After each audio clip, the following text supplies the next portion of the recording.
Welcome to Hope is Here. My name is Greg Horn. We're continuing a powerful story with Tom and Amber Lyons, sharing about a parent's worst nightmare. Don't know how else to say it. Is one of their precious children. God's entrusted them with 5 precious children, but one of them, Jonathan, went to take a nap and just quit breathing. And at the age of 3 months, he went to be with Jesus in heaven. It's been 5 years ago, yet the pain's still there, yet they still trust God. And you're going to hear more about that today. But I would encourage you, if you missed our first 2 programs, they're only 14 minutes long.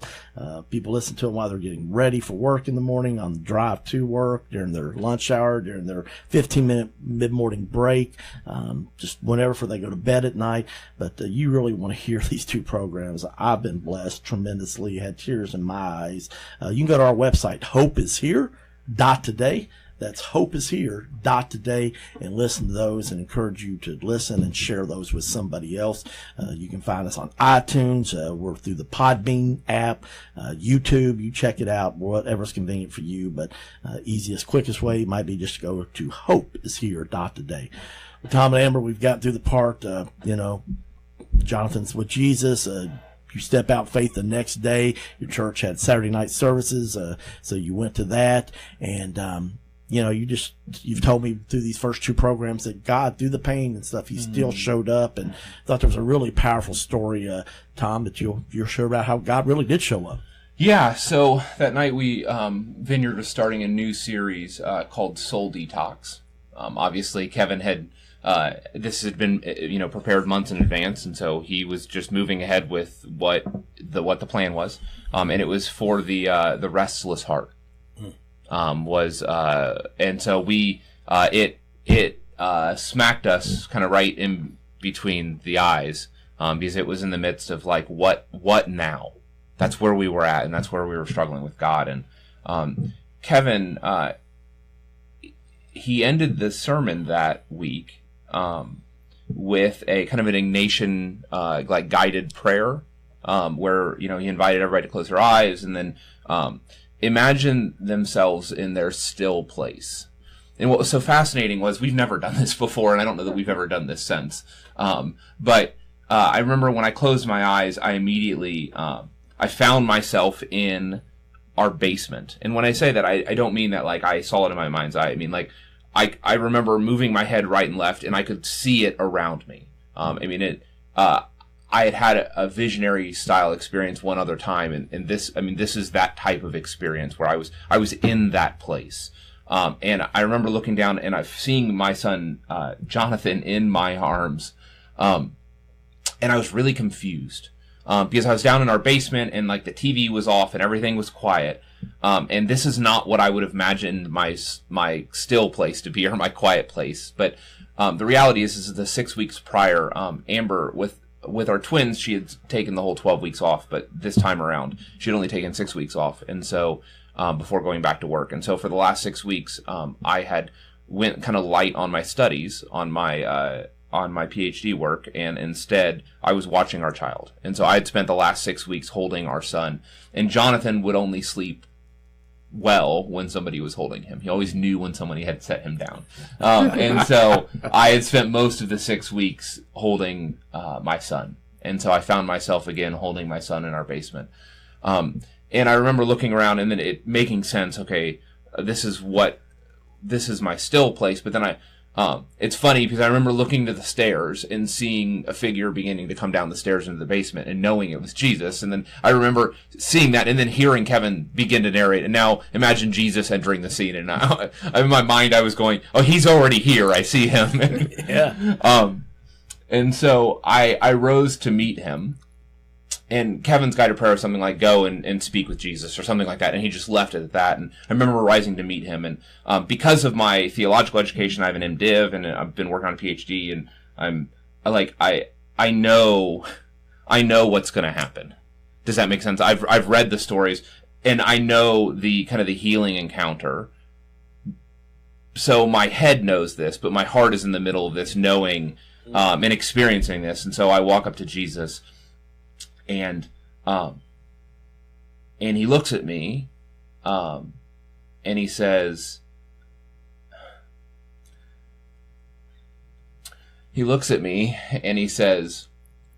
you know he loves you. You know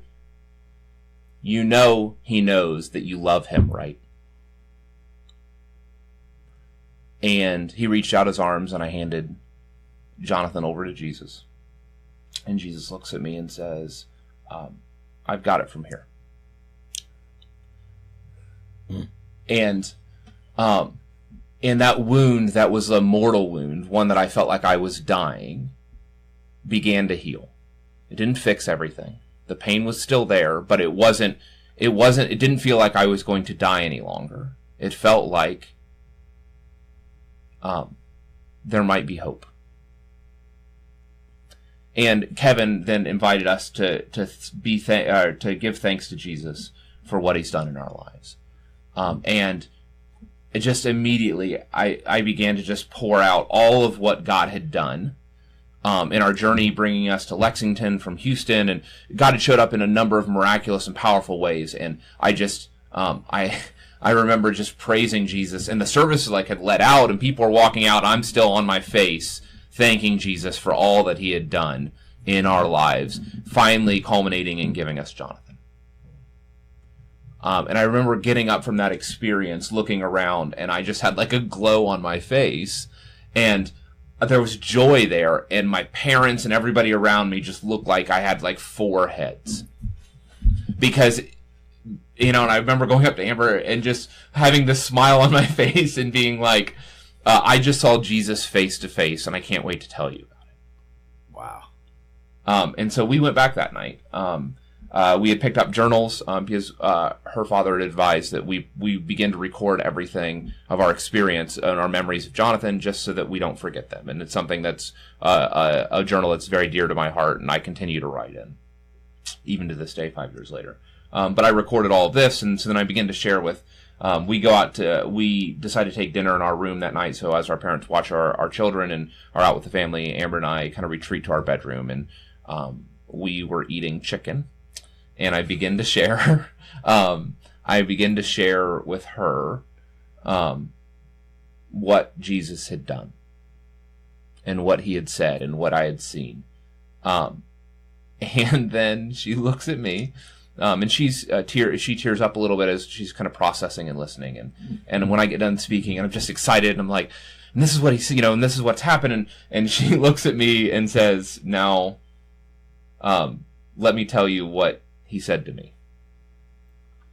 And so kind of reverse back to that Saturday night church service as we're going through this kind of time of reflection at the end of the service.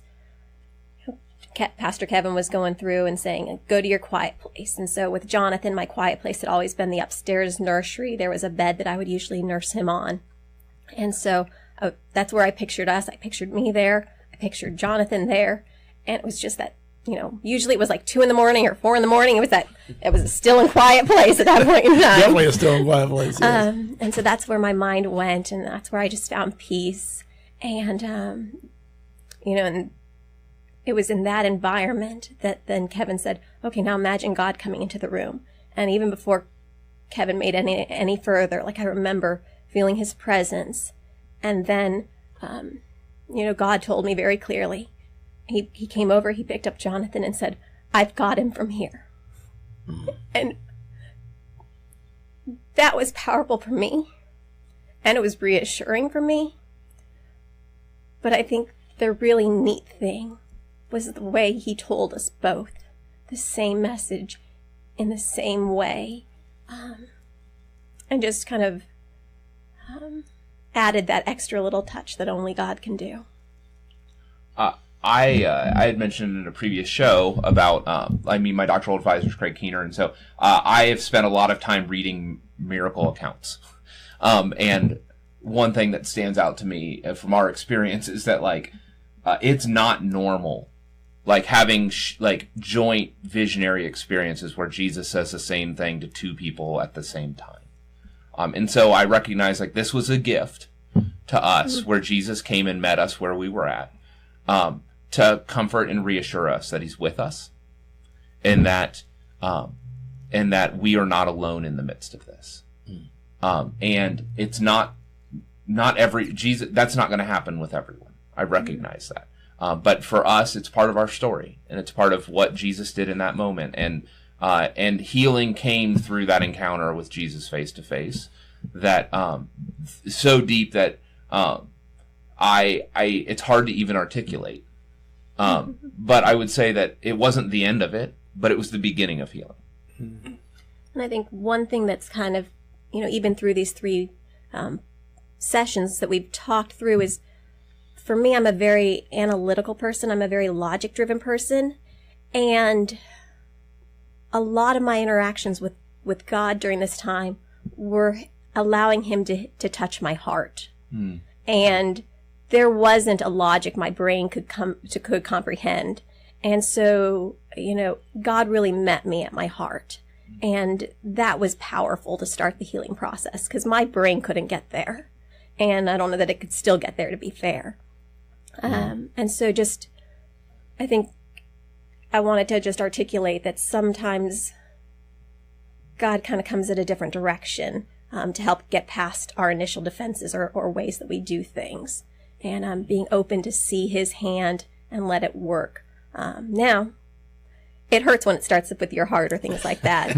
Yeah. And, don't go there, God, right? It's like, I kind of try to keep that protected for a reason. But for him, it defies my logic, and he still meets me there. So. Amen. How else have you guys seen God work through this past 5 years? Like I said, no, it's still painful. The tears are still there, but just, we got about a minute and a half left. What else? Could you share another?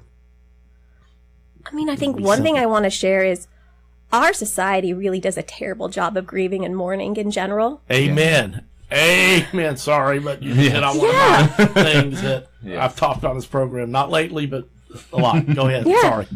People expected us to be back to normal. Right. It's like their life went back to normal in a couple weeks. Yeah. And all of a sudden, mine has completely changed and will forever be changed. Yeah.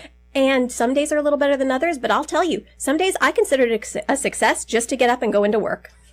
And it was like, that is a step in the right direction today. That was a great win. That was a great win. I don't know that I'm going to get anything productive done, but I at least made it out of bed, got myself dressed, and got somewhere.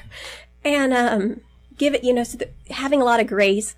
I think our folks don't know how to mourn. Right. And I think that's something that would, I think we've learned better how to do that through this experience. And I tell people, I said, I hope that our story is the closest they ever get to this kind of tragedy. Amen.